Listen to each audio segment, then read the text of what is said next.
What's up, Inklings? Today we're going to be talking about The Last Light of Edgewood by Luke Boswell. This book is all about a pair of young orphan boys who are basically caught up in the midst of a growing evil in their town. Children are disappearing, the lighthouse needs a new keeper, and an ancient enemy is returning. So it's a pretty simple and straightforward premise, and I would say that it's probably more geared towards middle grade or YA, but with all that context in mind, let's go ahead and dive into this indie review.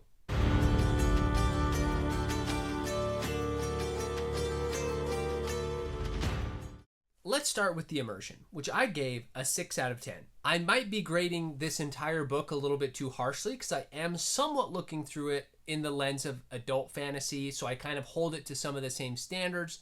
I don't read a ton of middle grade or a lot of YA, so if some of these things that I critique in this video seem irrelevant for those age criterias, then you can disregard it. But with that said, I'm just going to say some of the issues that I had with it. For me, the world just didn't feel very original or unique, and also just seemed to lack a little bit of depth as well. So just overall, it was a little bit generic. There was some world building with the light keepers, with some of the history and lore there. There were elements of religion, but it didn't really feel like a unique religion. It kind of just felt like a rebranding of like a Catholic mass or something. So I had a harder time getting immersed with it just because it felt too simple for me, and it didn't have enough unique elements to really keep me engaged. With that said, it does feel grounded. It does feel real. Like the town has depth to it as a town and as an orphanage and as a light keeper. Like there is elements of world building that do bring this story to life,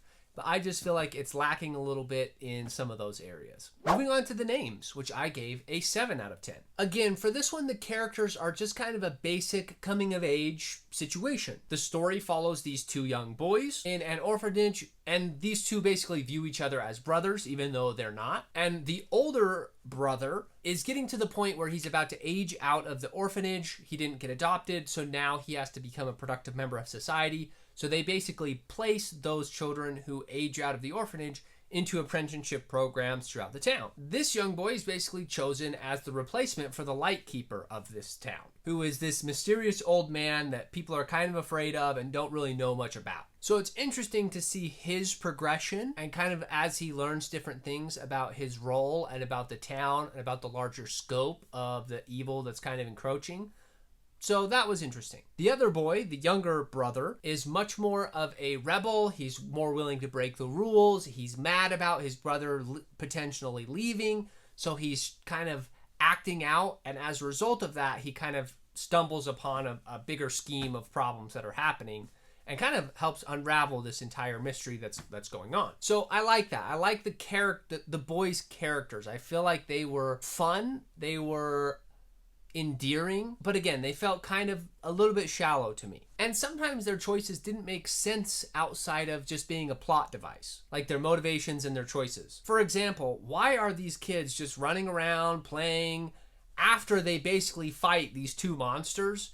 They're just like acting like nothing happened. Like there's no trauma, there's no confusion, there's no anxiety. It's like nothing happened. And I know they've had encounters before, but even in those encounters, they kind of like brush it off and ignore it and pretend nothing happened. And I just feel like if these are children, there should be more of an emotional response and more emotional decisions based off of this terror that they've seen. And, you know, towards the end of the book, they're just running around with the innkeeper's family like nothing happened and they're just playing around. And I just don't feel like that's very realistic. And it kind of takes me out of the story a little bit. It makes the characters a little bit less believable. So they were fine. Again, for a coming of age type of trope, I think they worked.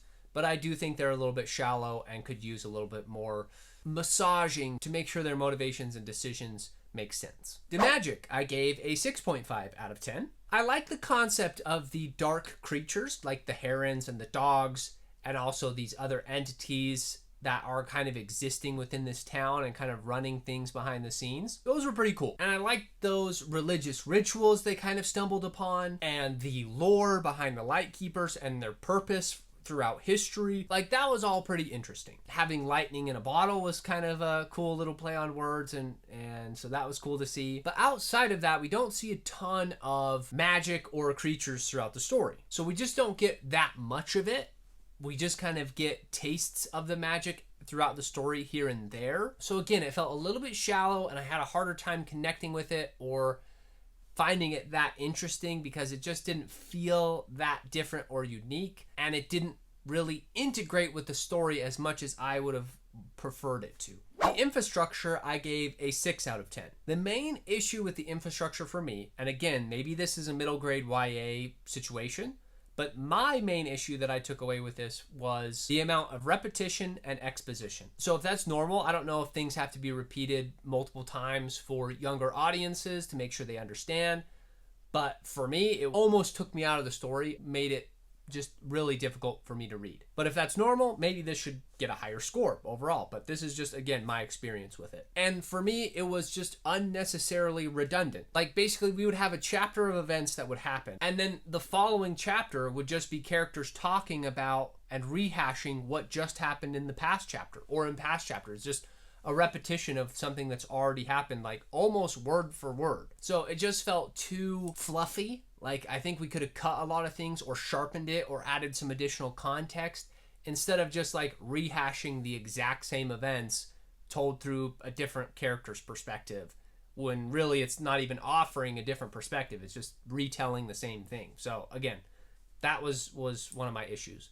And a lot of times I would see repetitions in words too, like the same word would be used multiple times in a sentence, those types of things.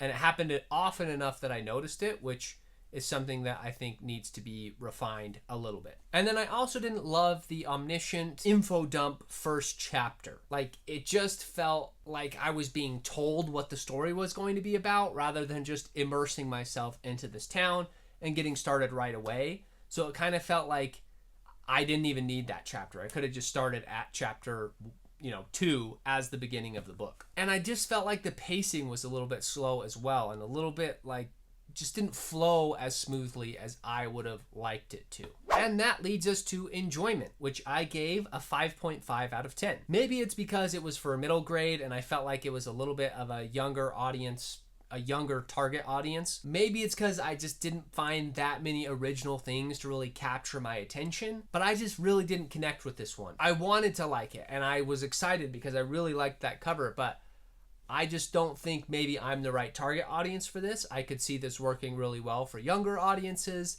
I think maybe it still needs a little bit more refinement overall, but I could see it working again for those younger kids. So that leaves The Last Light of Edgewood with an overall score of 6.2 out of 10. If you're looking for a relatively simple middle grade or YA fantasy, then this might be a good one for the kids. It's pretty easy to grasp, and it has very familiar elements and characteristics to it that would make it easy for a young reader to enjoy. The learning curve is very low. I don't know that this story works as much for adults, but feel free to give it a read and tell me if I'm wrong. Now, before we go, let's go ahead and judge a book by the cover. I actually loved this cover. I thought this was one of the better covers I've seen. I like the art style of it, how it almost looks painted or drawn.